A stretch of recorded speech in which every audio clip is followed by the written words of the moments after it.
ஒரு டாக்டர் வந்து ஒரு பேஷண்ட்டுக்கு கேன்சர்னு தெரியறது.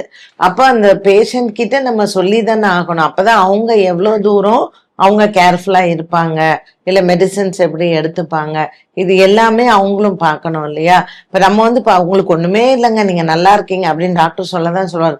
ஆனா ஒரு இன்னைக்கு எல்லாம் நமக்கு ஒரு பிரிஸ்கிரிப்ஷன் பார்க்கும்போது கூகுள்ல போட்டாதான் என்ன மெடிசன் அப்படின்னு நமக்கே தெரியுது. ஸோ அக்செப்டன்ஸ் வந்து கண்டிப்பா இருக்கணும். அது ஜோதிடத்திலையும் நீங்க கண்டிப்பா தெரிஞ்சுக்க வேண்டிய ஒரு விஷயம் அக்செப்டன்ஸ். உங்க பொண்ணு ஜாதகத்துல ஒரு செகண்ட் மேரேஜ் தான் நடக்கும், ஒரு மேரேஜ் ஃபெயிலியர் ஆகும் அப்படின்னு ஒரு விஷயத்த நம்ம சொல்றோம் அப்படின்னா, அப்போ அதுக்கு மாற்று வழி என்ன அப்படிங்கிறது.